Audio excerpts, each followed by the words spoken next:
Panginoon. At maraming po salamat po, Panginoon, sa lahat ng biyaya at pagmamahal at nagkakaroon po sa bawat isa sa amin, Panginoon. At gawin niyo po maging matatag ang bawat isang community po, Panginoon, at tuluyan na makapag-serve ng maayos na buong puso at buong kaluluwa sa inyo, Panginoon. At lahat po ng makikinig, makakapakinggan at papaliwanag po ni Father sa amin na way ma-apply din po namin sa aming sarili. Ganit din po sa mga parishioner na parating dumadalo sa banal na misa every Saturday and Sunday. Lord, maraming salamat din po sa buhay na pinagkaloob niyo po sa aming lahat sa bawat isa, Panginoon. Lord, gabayan niyo lang po kami lahat sa bawat araw, sa bawat minuto, Panginoon, sa aming mga ginagalawan, Panginoon. At maraming salamat din po, Panginoon, sa biyaya at pagmamahal na pinagkakaroon din po sa aming mga mahal sa buhay. At maraming din po salamat, Panginoon, sa patnubay niyo po sa bawat isa po sa aming Panginoon. At lahat po ng ito ay dinadalangin namin. Let's together. Our Father, who art in heaven, hallowed be thy name. Thy kingdom come, thy will be done on earth as it is in heaven. Give us this day our daily bread, and forgive us our trespasses, as we forgive those who trespass against us. And lead us not into temptation, but deliver us from evil. And the name of the Father, Son, and the Holy Spirit. Pasok po kayo, maghuhugas na po tayo.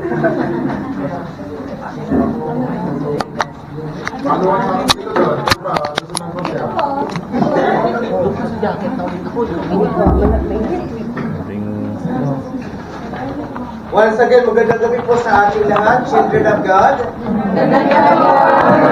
Sigurado po kayo kay anak ng Diyos. Katanong lang. Ano kayo? Bakit isa lang ako dito ngayon? May kasama ako, hindi ako nasa likod ko lang. Ano gusto niyo pong malaman, matutunan? Service. Bakit di na po ba ninyo alam mag-serve? Refresher pa. Refresher po ba? Baka meron kayo dito nag-try. Marami na kayong problema, nadagdagan nyo pa. Kasi talaga yun ang sama ng loob, sakit ng ulo. Actually, habang kanina nanonood ako ng mga YouTube, especially doon sa mga videos about ano nga ba ang lector, commentator, ano nga ba ang service ng pagiging greeters and then collectors, naalala ko na pala akong pera.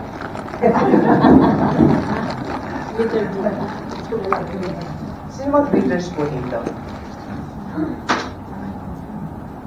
Sa liturgy naman po. Unahin natin sa greeters. Ba't kayo nakangiti? Bakit kayo nauna?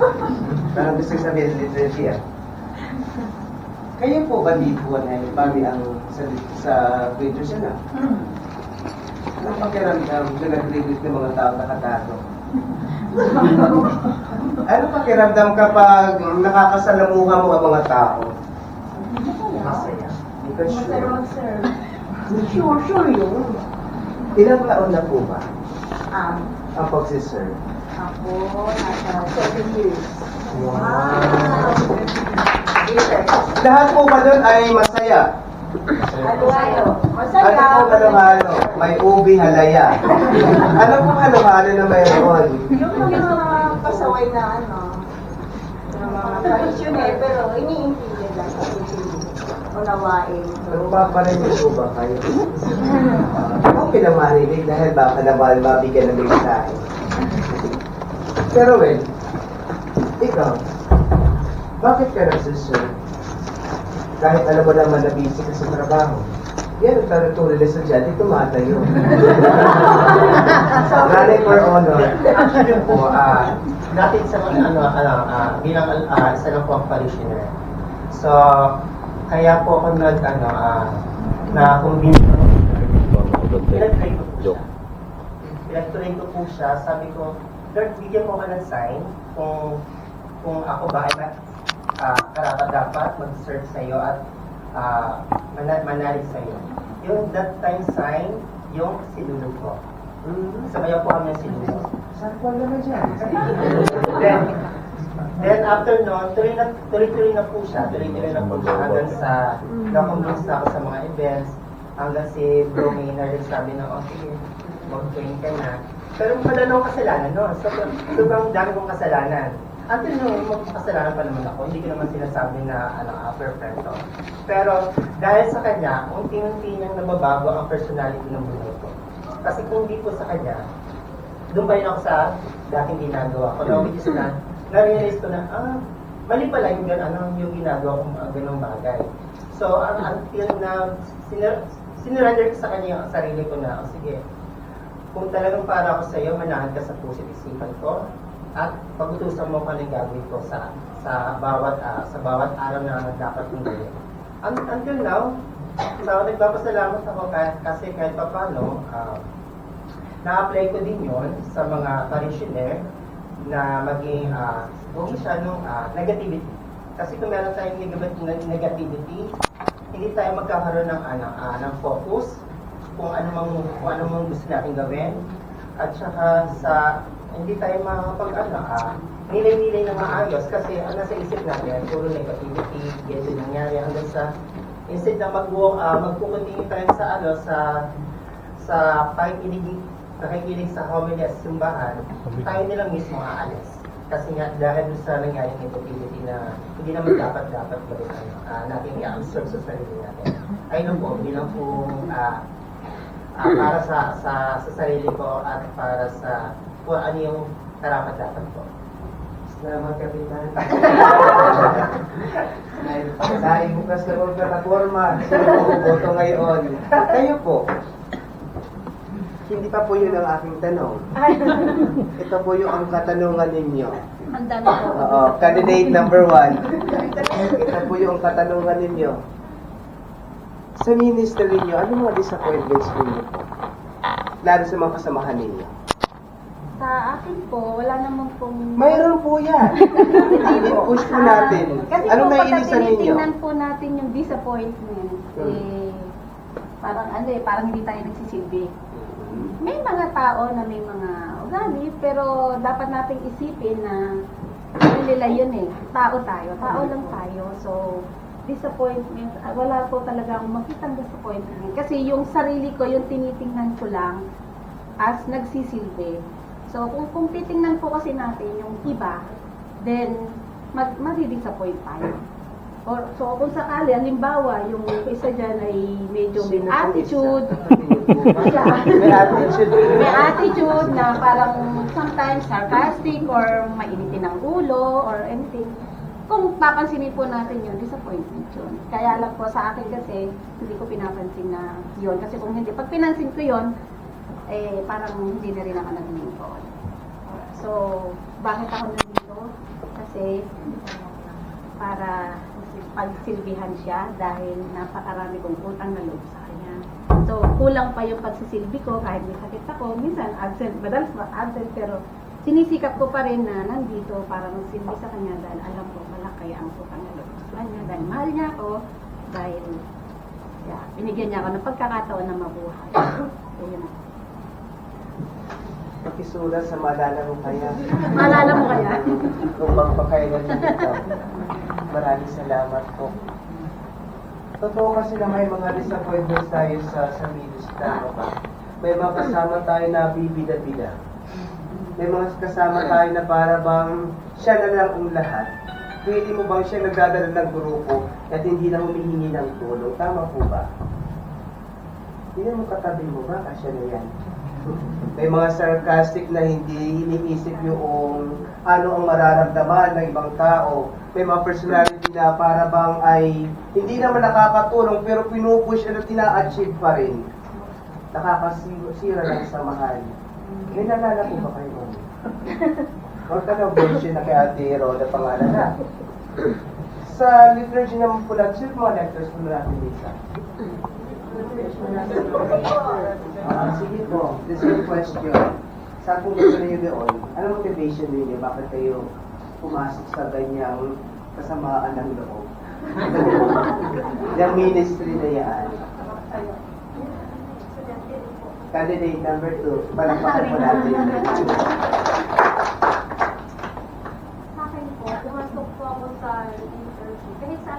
kahit saan naman po, pwedeng pumasok.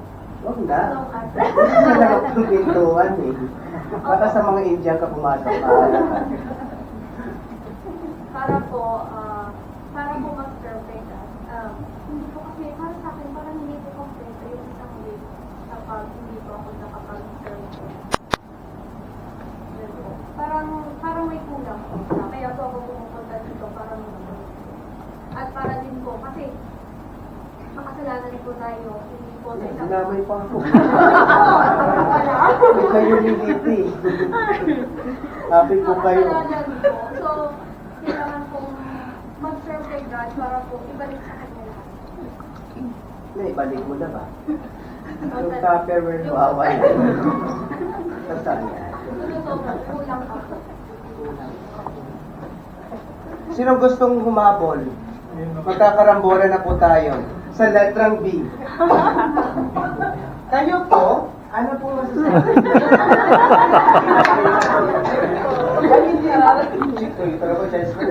Hindi tayo na, may recitation. May recitation. Anong ministry po ninyo?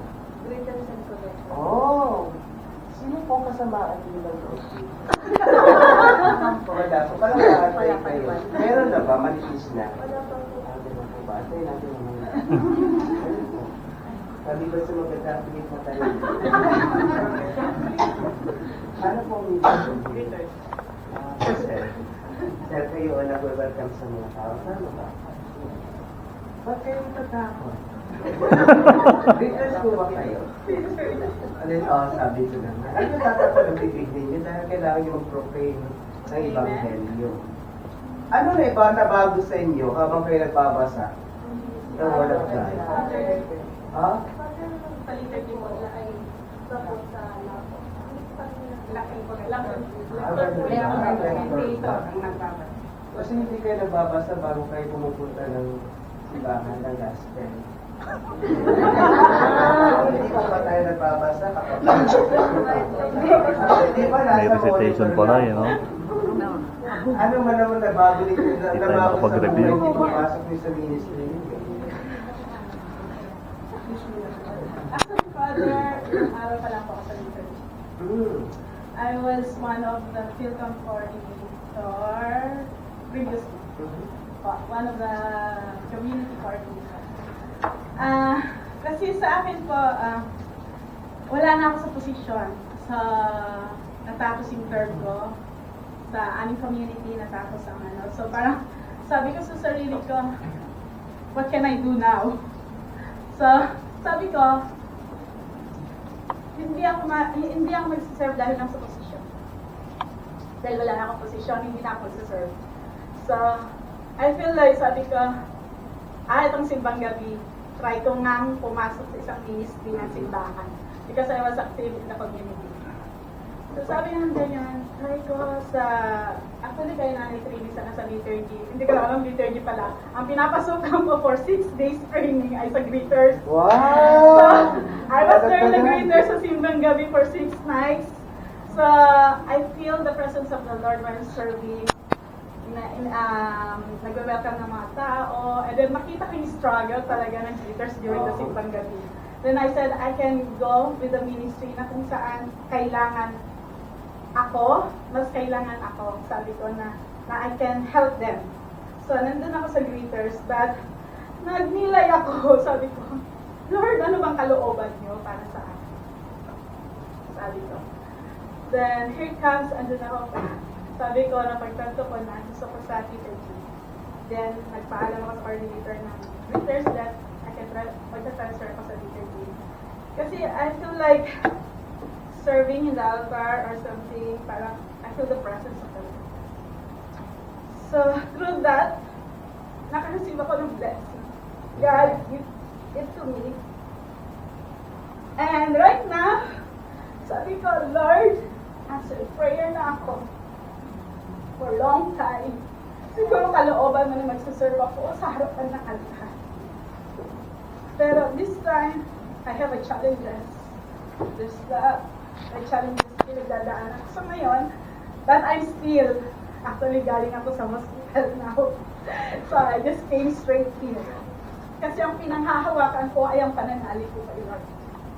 Whatever it is there's a trial, kahit anumang pagsubok na dumating sa iyo, I will not, parang hindi ako tatalikod sa Kanya. Patuloy ko pahuhubugin ang pananalig at paniniwala ko kay Lord. Magsiserve ako sa Kanya at magpapatuloy ako magsiserve sa Kanya. Kasi leaving my community, so parang nung nasa community kasi ako, I stepped down with the decision. Para sabi ko, may kailangan akong priority. Sabi ko, Lord, kalooban niyo man to, ako sa Kanya. Alam ko, for how many years naman na ako naglingkod sa community as one of the leaders. So, panahon naman to try other people para ma-build naman yung confidence nila. So, that sabi ko, na bababa ako hindi dahil sa tatalikuran kita. There's a lot of way to serve God. There's a lot of ways. So sabi ko, magpapatuloy ako, I will try in the ministry of the church. So, yun, yung humubog sa akin, yung pananalig ko kay Lord. Yung tiwala ko sa Kanya. At kahit anumang pagsubok na dumaan sa buhay ko, magpapatuloy ako dahil sa Kanya, naging matatag ako sa pananalig ko sa Kanya. Bitsin yun! Ayan. Kasi nakang-integrated talaga tayo na. Bilang isang pari kasi ay lahat naranasan ko yung paano mag-high-and-low sa mga tao. May mapagkakataon na kahit nakangiti ka, nakasimangot pa rin sila. Sarap suntukin sa tulsen. May mapagkakataon na tumutulong ka sa simbahan, hi and hello, tinutulungan maghanap ng upuan, ikaw mismo nakatayo. At minsan, yung tanong doon ay, are you feeling well ba? May mga panahon na masakit ang tiyan mo, may mga panahon na maraming iniisip, maraming problema sa bahay, may mga panahon na kapag meeting naman ay hindi na pakikinggan yung mga hinaing mo, marami kang mga problema, pero parang ang community, hindi ako binibigyan ng importansya. Meron ba gano'n? May mga bibida-bida rin naman sa community. May mga members na parang ayaw ko na mag-serve dahil ako na lang lagi for emergency. Lagi na lang ako kapag ako na may humihingi ng tulong, nasaan ka? Nga. May mga kasama ba kayong gano'n? Yun sinasabi ko, hindi kasi ito lagi ay masaya. To serve God ay hindi lagi talagang masaya dahil kailangan kasi may pagdaanan. Para lumago bilang isang tao, para lumago sa pananampalataya, para lumago sa relasyon sa Diyos, sa pamamagitan na pagbibigay, hindi muna sa ibang tao, kundi sa community na mayroon ka. Dahil charity begins at home. Kung hindi mo man na nabibigyan ng halaga yung kasama mo sa community, bakit ka magbibigay sa iba? Ano to? Mabuti ka pa sa iba, sariling pamamahay, hindi mo ba nang natulungan? Ang bilis-bilis natin doon dahil alam natin ma-appreciate tayo. Ano ba? Kapag hindi ka na na-appreciate, ano ba kalamdam? Kung na-reject ka na, ayaw ko na. Sige, next time na naman. Hanggang mag-lay na ang buhay. Meron bang ganon sa buhay ninyo? Kung wala, eh yan siguro ako. Hindi ko siguro yan nalasan. Baka napinagsisi-sinungaling. Bilang isang pari, maraming ganyan. Marami sa mga, especially sa parokya namin, marami na doon. Mayroong nagtratrabaho dahil gustong kaligdan o takasan mo ng problema sa bahay. Pero pagdating sa ministry, nadagdagan pa. Tapos nadagdagan pa. O di kaya ang problema sa bahay, dinadala dito, inaaway na ang lahat. Tama ba? Ba't kayo tumahimik? May nalala ba kayong taong ganyan? Na para sa kanya na lang talaga umiikot ang buhay at ang ministry. Magsasuggest, ang galing-galing, pero reality ay hindi. At wala naman siya doon sa attendance. Meron bang ganoon? Pagbo-volunteer, pero in reality, tulog na tulog pa. Ito ay yung mga disappointments natin na sa ministry actually. Ako marami akong mga rejection sa buhay kapag sinasabi na welcome sa simbahan, lalo din sa lahat, dito pa nga lang ibang mga lahi. Minsan tinatanong ko, parang ba ako sa Pilipino? para lang ba ako sa mga taong gusto magsimba, eh minsan lumalabas din ako. The more kasi na ngumingiti ako sa mga tao, the more kasi naiintindihan yung mga pinagdadaanan, the more silang lumalapit sa akin. Kaya yung pagngiti ng mga leaders natin, malaking bagay yan. So welcome people. Maging bilong naman sila doon dahil sa labas na-reject na sila. Sana sa pagdating nila sa simbahan yun, mayroon talagang sasama sa kanila. Dito maupo ka na pwede pinagdadaanan ka. As a greeters kasi malaking bagay yan.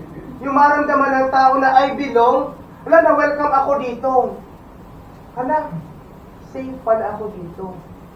Pero yung mga alam mo yung nagwe-welcome na para bang bragud ang mukha. Stricta pa. No. Dahil ka, nanuno ka dyan. Nanuno sa pulso. Diba? Katapos yung mga greeters din na para bang standby ka no, parang statua. Ang maganda pumipila na. Hindi nagiging sensitibo doon sa pangangailangan, diba? Pero kapag may alahas, mayaman, hala, tara, sama ka. May mga ganoong sitwasyon, may mga agenda tayo. Alam niyo ng Diyos. Alam niyo ng Diyos yung mga agenda natin kung bakit tayo pumasok. Hindi lahat ay may magandang intensyon. Una sa lahat, ang iba gusto na mag-escape from that reality dahil nabuburyo sa buhay. Ang iba naman ay gusto lang talaga na magkaroon ng community dahil wala talagang kaibigan. Hindi lahat naging intensyon natin ay mag-serve kay God. Tama po ba? Hindi naman patabi mo. Nasa kanya ba ang Diyos? Ang bukang pinag-uusapan natin, ibang usapan na yan. Wala, makatawa ka na. At saka itong pinakamaganda kasi, paano kayo naghahanda kapag kayo ay nagsiserve? Bakit kayo late? Diba? Paano kayo naghahanda? Dahil makikita yung commitment ng pagmamahal mo sa Diyos. Paghahandaan ko ito, parang fair-trade yan eh. Actually, kapag adobo ka na, ng gabi na yan, parang bukas, may madadala ka na. Pero paano kayo naghahanda? Nga. Kayo po. Paano kayo naghahanda? So, ibigay po ng oras sa tumukas po yung mas. So, ngayon pala, kung yung planning sa buhay. So, parang naka-plano na po. Dahil itong oras, bukas na plano, for example, serve ng Sunday 12. So, dahil na kami yung mga plano pwede mong gawin na kung mag-carry mo ng ganda para pagdating ng time na ito sa mas, ganito pa na. Maraming salamat. Kahit na nandito lang yung chapel, nandito lang simbahan, kapag ang oras ay alas 7, gising na ako ng alas 6. 6:30 nandoon na ako dahil natatakot ako na rin. Dahil nare-respeto ko yung mga taong nagbibigay ng oras. Isa sa mga bagay kapag nagbigay ka ng respeto sa ibang tao, especially with their time, nare-respeto mo rin ang sarili mo. At yun ang formation bilang isang servant of God. Nagsisimula muna sa sarili bago sa ibang tao. Bago magsabi sa ibang tao, di ko na ang ibang tao, manalangin ka muna. Baka hindi nakaayos ang kilay mo. Ito yung mga bagay na pinapaalala sa atin ng Panginoon, most especially in our service to God. Ay hindi ito laro-laro lamang. It is becoming. Ang pagiging tapat sa Diyos ay proseso. Ang pagsiserve isang proseso para sa kaganapan, sa purpose ng buhay mo. Kaya nga, nagiging enthusiastic tayo sa pagsiserve because alam natin may patutunguhan. Ang tanong ay, may target ka ba? May goal ka ba sa pagsiserve mo? Para saan ba yan? Wala. Magsiserve lang ba kayo? Wala kayong goal? Naitanong ba ninyo sa sarili niyo? Kaya minsan nag-wave tayo sa ating services because di natin alam kung saan tayo patutungo. Basta magsiserve lang ako. Ay, masaya lang ako. Hindi pa pwede masaya ka lang. Paano kung ma-disappoint ka na? Paano kung ma-reject ka na? Paano hindi ka na mapakinggan? Masaya ka pa rin ba? Paano kung hindi ka na welcome masyado ng community? Masaya ka pa rin ba? Magsiserve ka pa rin ba? O lilipat ka sa panibagong community or ministry? Ano ba ang target ninyo talaga? Ano po? To bring more people po. Hindi lang bilang leaders and clusters kami as Asher. So, kailangan din namin makahikayan ng maraming susunod. Yan po yung sa goal niya. Pero individual. Ano ang target ninyo? Salvation. Akin naman yung mga goal ko na paano sila, mag-serve sila kasama ko. Kasi malayo ako lang dito. In God's grace naman po, last year, nag-start yung bunso at ang asawa ko ng mag-serve. Kasi na-encourage ko sila na lagi lang may bukas ng dito. Yun po ang naging goal ko. Dalawa na lang po yung hindi pa yung pangalawa at yung pangatay. Ilagay niyo sa sako ba? Usukan. Para maging lang. Tutulungan po namin kayo. Pagkay namin po, yun na malagay sa sako. Kasi si Sister Roda, may gustong ibahagi. Sa tingin mo, for how many decades po dito sa simbahan, ano po naging goal ninyo? Boses niyo po. Ano yun ba yan? And to do Christ right. Magmamadli po siya ulit. Dapat ang Dead Superior ang labas. Pero okay po yung kayo po, anong ginagawa ba? Kayo nakimasi sa ministry. Wala pa ba sa bahay ninyo, ma'am? Sir? Kasama. Ano sabihin niyo, wala rin kayong kasama?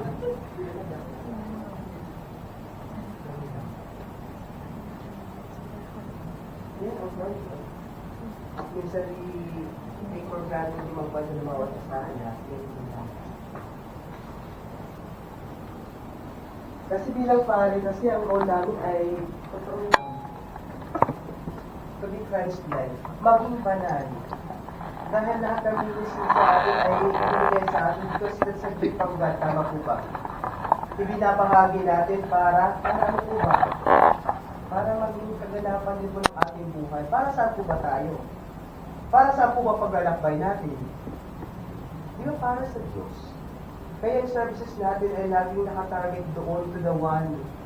Kaya lahat ng ginagawa natin ay para maging banal tayo. Dahil yun naman ang pinaka-general natin na bukasyon. Binigay sa iyo yan ng Panginoon para magbahagi ka, para may affirm mo ang sarili mo, how generous you are. Kaya kahit ma-disappoint ka, magbibigay ka pa rin. Kahit hindi ka tinatanggap, magbibigay ka pa rin. Kahit hindi ka minamahal, magmamahal ka pa rin, pagmahal kang tao. Yun ang ministry, to affirm of who you are. Dahil sa pagharap mo sa Diyos, alam mo, ipapakilala mo ang sarili mo. Dahil ginampanan mo ang lahat, base doon sa mga biyaya ibinigay sa iyo. Ibinabahagi lang ninyo at ibinabalik sa Diyos yung mga biyayang mayroon kayo. Kahit ano ba yan, sino marunong kumanta, sino marunong magbasa, sino marunong umiti. At mag-welcome ng tao, hindi lahat meron ganyan. Ibinabalik lamang yan sa Diyos. Kung ibabalik mo lang yan kapag you are grateful at alam mo kung anong mayroon ka. Kaya, in the ministry, ina-affirm ng Diyos mga biyayang mayroon ka dahil yun ang ibabahagi mo.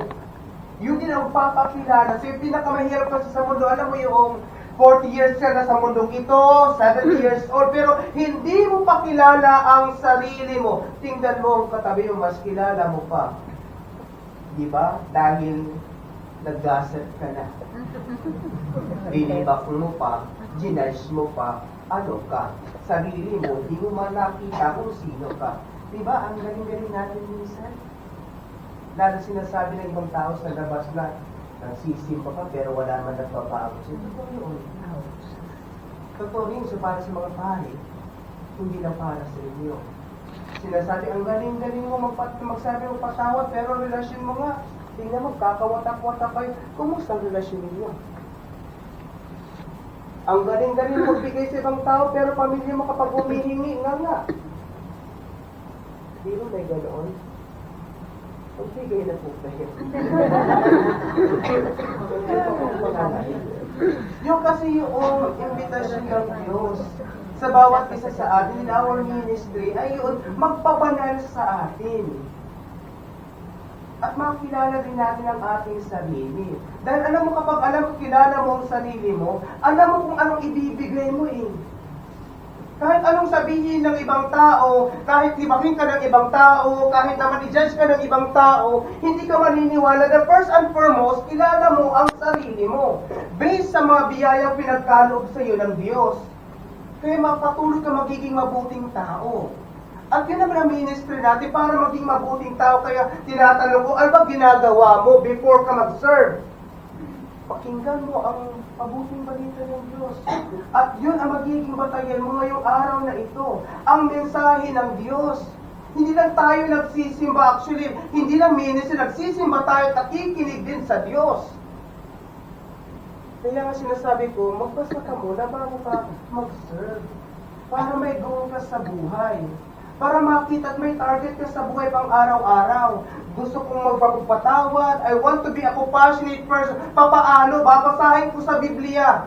Anong ginawa ni Kristo? At yun ang gagawin ko sa mga taong aking makakasalamuha ngayon, lalo tigit sa mga greaters as well. Sa nagdadala ng mabuting balita, how is it for you? Sa liturgy, paano yung bibigyan ng importansya? Dahil itong lahat, ito yung pagbabago, ay ito ay imbitasyon ng Diyos ang pagbabago. Oo, may sinabi na tayo lahat ay makasalanan. Kaya nga, binibigyan tayo ng chance ng Diyos, di ba? Ilang panawagan ng sinabi ng Diyos na magbago ka. Pero bakit bumabalik ka pa rin doon? Dahil comfort natin minsan, yung mga pagiging makasalit natin, comfort natin minsan dito sa community dito dahil matagal na ako, mean to say, ang boses ko ang talaga manghingibabaw dito. Comfort na natin minsan dito dahil marami na akong makilala. Pero kapag nandun ka sa mga tao hindi mo makilala, takot ka. Dahil hindi mo naman kilala ang sarili mo. Hindi mo madala ang sarili mo sa ibang tao eh. Dito ka lang dahil alam mo naman may nakakakilala sa iyo at siga ka. The same as ito rin natutunan ko dito, bilang bago dito sa UAP. Akala ko siga ako sa pagdating ko dito, may siga pa na ako siga. Ini-English ako, dumbo-dumbo rin ako. Kaya, ganti-ganti na lang tayo ngayon. Ito ang panawagan kasi ng Diyos. Sabi kasi ng Diyos, 30 minutes na ako magsasalita. Bakit lumagpas na tayo? Marami, alam niyo yung mga ginagawa niyo sa ministry. Ang tanong lang kasi yung para saan ba? Para saan ba kayo nagsiserve? Para makilala niyo yung sarili. Para pagdating niyo sa ibang lugar, alam niyo kung anong gagawin niyo. Hindi ka matatakot dahil kaya mo at may bibigay ka. Hindi yung kulang ka. Kaya nga pinakamahirap doon ay kung sa ministry, lagi kang naiinggit. Dahil hindi mo alam kasi kung anong mayroon ka eh. Hindi mo man lang na-affirm din ang sarili mo. Kaya sasabihin mo na, magaling siya magsalita. Magaling siya mag-serve. Pero ang sarili mo, hindi mo man lang na-affirm, magaling din pala ako sa ganitong bagay. Katulad yan, sarap. Kapatid, ganyan eh. Kung tumanawag kayo, ay na, tumawa ka pala. Magandang gabi. Nagluto pa eh. Nagsain pa kasi namin. Gusto ko na mag-share. Huwag mo na buksan ang wallet mo. Yun ang panawagan kasi sa atin sa ministry. Na kahit saan man kayo dalhin, kahit anumang community na mayroon kayo, i-affirm din ninyo ang inyong sarili. Dahil in this journey talaga, hindi talaga ito smooth.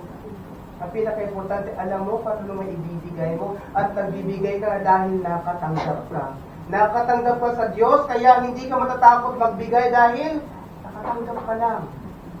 Kaya ang panawagan ng Diyos, kapag nakatanggap ka, huwag kang maghinambog. Huwag kang magmayabang. Akala mo sa'yo yan. Huwag ka nakatigil.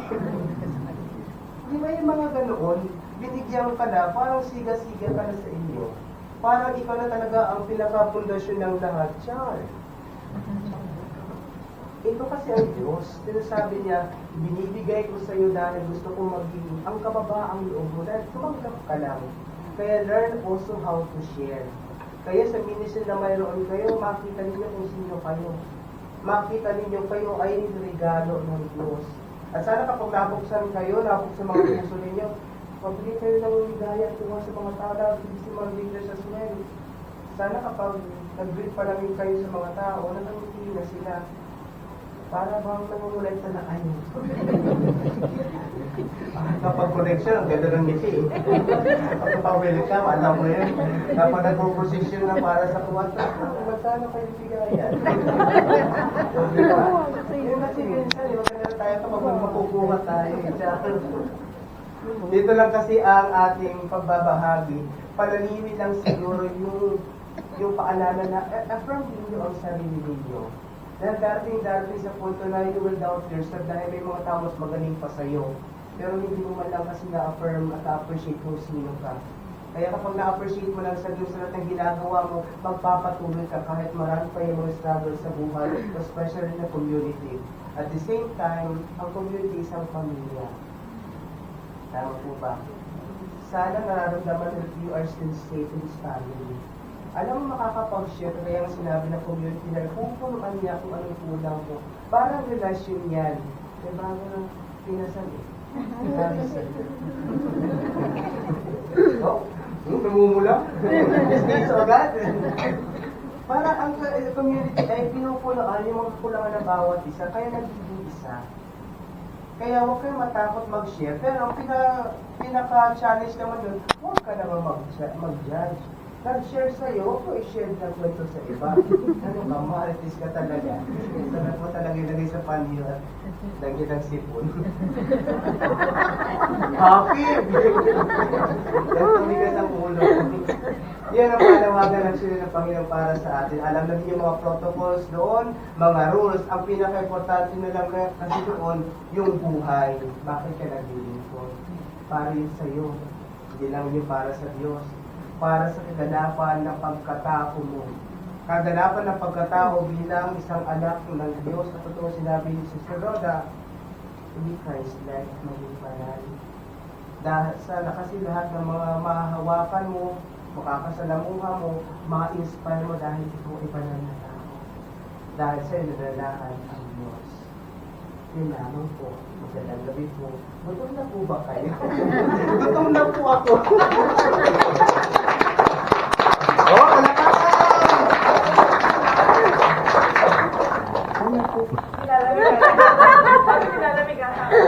nilalamig po ako. Kaya nga, Huwag na kayo mag-hug. Ano pong gusto niyo sabihin? Sister Rhoda? Ano ate? May sasabihin ka ba? Wala. Huwag ka na magsalita. Ano kaya gawin? Ano pa? Oo. Bless na po na. Oo? Bless na po na tayo? Ha? Yeah.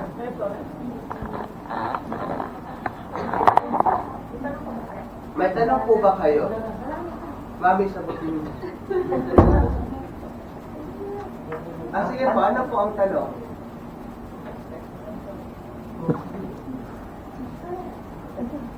Father, nagpapasalamat po kami. Nagpapasalamat po kami at Kaya umiyak. nagpapasalamat po kami kasi nagpapasalamat po yung pag-invite namin po. Maraming salamat po sa akin. Actually, gusto ko nang umatras. Kasi kagabi nga ay not-feeling well. Sabi ko parang yung boses ko naman. Parang pagkawin sipunan, naman makasama ko sinisip ko lang siya. Yun mga bagay na sinasabi ko maging available. Dahil alam ko kasi yung growth ko sa buhay. Kaya kahit lang alam mo yung katawan, alam ko kung saan ko tuturo at alam ko anong bibigyan ko. Kaya hindi ako magiging kahit bago kayo sa akin, bago yung pamilya ito, hindi ako natatakot dahil alam ko may na-share ako. Kayo, dapat takot kayo mag-share sa pamilya ninyo. Kaya kahit ako saan may padpad, kahit ang English kay barbalik mo, pick a friend. Yun pa rin kasi, ang the best person kasi mag-represent ang sarili natin ay tayo mismo. hindi ibang tao. Kaya kung anong maibigay ko, yun na yun, kung ang kulang ko, pupunaan ng Diyos. Kaya nung nakaroon ng pag-asa that I will grow as a person dahil bukas ako. Bukas ako ma-reject, bukas din ako may matutunan kayo. Gaano kayo ba bukas? Karinderya po ba? Para kanino na lang. Ano po ba? Hello brother, how may I help you? Kuya Cruz. Close? Hala, what happened? Ano yun? Sopas. Sopa. Yung mukha. Sabi ko sa inyo, mag-English kayo. Happen to this. Balik na ba? To that? To the dose. Hindi na siya post pass. Pass na lang, sir. Pass na lang tayo. Oo, naman na bagay. Kung anong mayroon, kakasya rin.